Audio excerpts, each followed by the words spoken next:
കണ്ണൂരിൽ LDFന്റെ ആദ്യഘട്ട കണക്കെടുപ്പ് പൂർത്തിയായപ്പോൾ ഇത്തവണ കോട്ടമെന്നാണ് വിവരം. കണ്ണൂരിലെ സിറ്റിംഗ് സീറ്റുകളിൽ 2 എണ്ണം നഷ്ടമായേക്കുമെന്നാണ് വിലയിരുത്തൽ.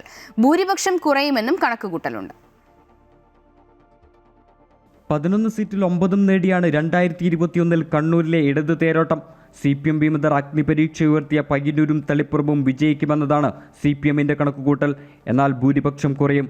കല്യാശ്ശേരിയും ധർമ്മടവും തലശ്ശേരിയും കൂത്തുപറമ്പും നിലനിർത്തുമെന്നും വിലയിരുത്തലുണ്ട്. പേരാവൂരിൽ പ്രവചനാതീതമാണ് മത്സരം. നേരിയ ഭൂരിപക്ഷത്തിലെങ്കിലും KK ശൈലജ വിജയിക്കുമെന്ന പ്രതീക്ഷയാണ് നേതൃത്വത്തിന്.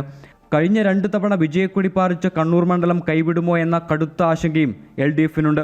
കോൺഗ്രസ് എസിന് നൽകിയ സീറ്റിൽ മന്ത്രി രാമചന്ദ്രൻ കടന്നപ്പള്ളിയാണ് മത്സരിച്ചത്. സുധാകര പക്ഷത്തിന്റെ വോട്ടുറപ്പിക്കാനായാൽ UDF സ്ഥാനാർത്ഥിക്ക് സുനിശ്ചിത വിജയമെന്നതാണ് കോൺഗ്രസിന്റെ കണക്കുകൂട്ടൽ. മുസ്ലിം ലീഗിൽ നിന്ന് പിടിച്ചെടുത്ത അഴീക്കോട് മണ്ഡലം KV സുമേഷിലൂടെ നിലനിർത്തുക അത്ര എളുപ്പമല്ലെന്നാണ് LDF വിലയിരുത്തൽ. KM ഷാജി മത്സരിച്ച മണ്ഡലത്തിൽ മുസ്ലിം ലീഗ് ജില്ലാ പ്രസിഡന്റ് കരീം ചേലേരിയാണ് ഇത്തവണ UDF സ്ഥാനാർത്ഥി. രക്തസാക്ഷി ഫണ്ട് തട്ടിപ്പ്, PK ശമലയുടെ സ്ഥാനാർത്ഥിത്വം തുടങ്ങിയവ അണികൾക്കിടയിൽ പോലും സംശയാസ്പദ ചർച്ചകൾക്കിടയാക്കിയെന്നതാണ് നേതൃത്വത്തിന്റെ വിലയിരുത്തൽ.